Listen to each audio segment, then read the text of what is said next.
Which are the best mushrooms for gut health and good digestion?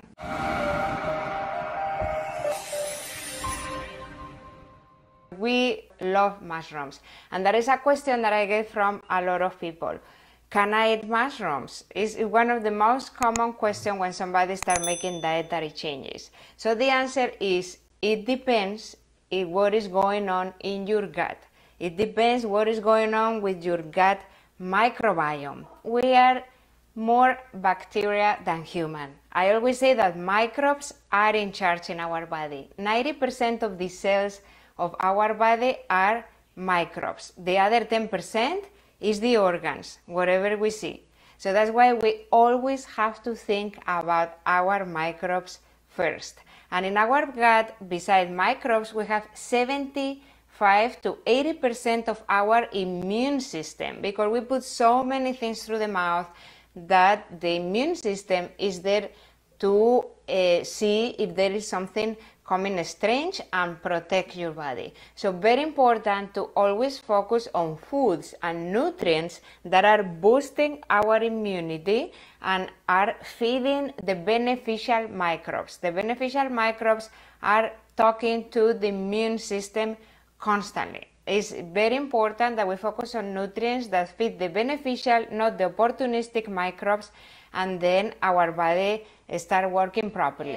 The microbes that we have in our gut are beneficial microbes, opportunistic microbes, or the microbes that are coming from outside. So the beneficial microbes are what we know, for example, the lactobacillus or bifidobacteria.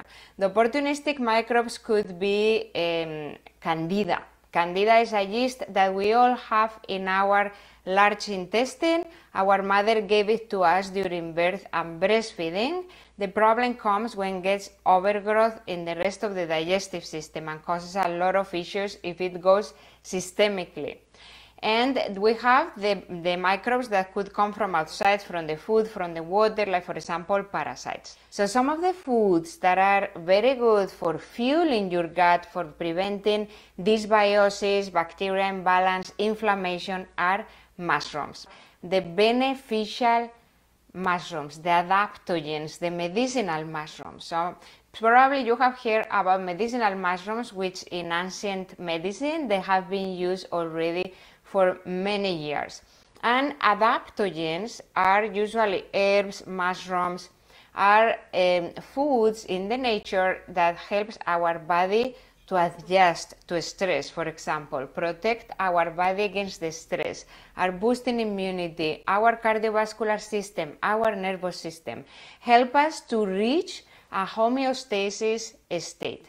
Some mushrooms, medicinal mushrooms, help us with that. But talking about the gut, some of the best mushrooms for the gut and good digestion are turkey tail, chaga, reishi, shiitake, and lion's name. There are many other adaptogenic mushrooms, but those 5 are the best for digestion. And why is that? How these mushrooms are able to fuel our gut, help with digestion, prevents dysbiosis, and also prevent malabsorption and inflammation.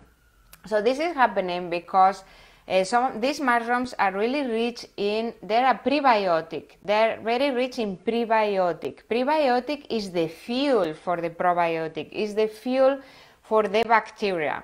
So they are very rich in alpha and beta glucans, in mannans, in galactans, in hemicellulose. Those are compounds that form part of the prebiotic of the mushrooms. So what these foods are doing, they are fueling the beneficial bacteria, and when the beneficial bacteria feeds on this, they produce a lot of vitamins, like for example vitamin K, and also short chain fatty acids. Short chain fatty acids like butyric acid, for example, are really important for boosting immunity, but also for keeping a good integrity of the gut lining, preventing inflammation, preventing leaky gut, and they are a very good cellular fuel. Our mitochondria are gonna use them to produce fuel, to produce energy. That's why also these adaptogenic herbs are really good for stamina, for energy, for keeping you focused, concentrated. So I also say that are the best substitute for coffee. I always say that. So these mushrooms, not just for your gut, but for your brain and for your immune system, are really good. The mushrooms are able to immune modulate, which means they're able to balance your immune system, to keep it strong, to be able to fight anything that is coming from outside. So adding mushrooms to your routine is an amazing thing, something very easy that you can do.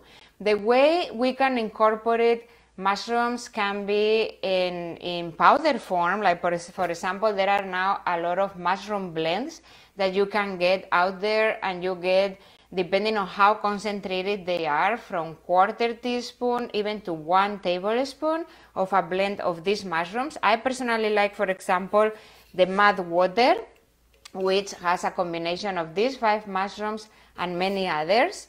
And also you can find them in the capsule form, more concentrated, if you really want to get all the benefits from it. Really important to start thinking about incorporating mushrooms if you want to have a very strong gut and boost your immune system, which is something that we are looking for right now, to keep your immune system strong, to fight any virus, anything that is out there. But of course, every person's gut and every person's body is different. So as I said, you can eat mushrooms depending on what you go through.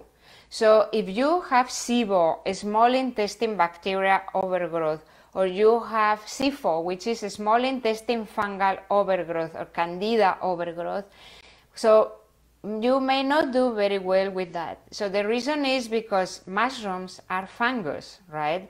They are fungus. So if you have candida overgrowth, when you put an extra fungus in your digestive system, you may cause more yeast overgrowth. Also, as I said, these mushrooms are rich in galactans, and galactans are a prebiotic that can cause a lot of fermentation if you have SIBO. So a person that has SIBO has to go low in FODMAPs, and galactans are a big FODMAP. So if you have really severe SIBO, you have to listen to it. So people with candida and with SIBO, there's not a lot of research about the medicinal mushrooms, but it has been shown that shiitake is the one that they tolerate the best. So if you have those problems, probably only shiitake. And also, if you have histamine intolerance is when a person produces more histamine than the ones that they can break down. So you may start acquiring allergies to everything, and you don't even know. There are a lot of symptoms related to histamine intolerance, not just sniffing, but even a lot of thyroid problems have been related to that. So it has been also shown that mushrooms could be one of those foods that can raise the histamine production. And one of the cells that we have in our gut are mast cells. The mast cells are the ones producing histamine. So that's why you have a really severe gastrointestinal inflammation, a lot of histamine release going on. Maybe mushrooms are not the best, but as I said, every person's gut is different. So you can try the medicinal mushrooms to see how you feel in small concentrations, because if you tolerate them, this is one of the most amazing things that you can start putting for your body, for your gut, to prevent a lot of symptoms. So I hope you learned something new and that you can add into your daily routine, because adding this into your daily routine, to your tea, to your food daily, is gonna make amazing changes and is gonna impact your health. So I would love to hear in the comments if you are taking any of these mushroom blends. How do you feel? Which is the blend that you are taking? How this blend has been helping you with your gut or any other symptoms? I would love to hear. I can also put in the comments the blends that I usually recommend or that I take myself, just in case you wanna do it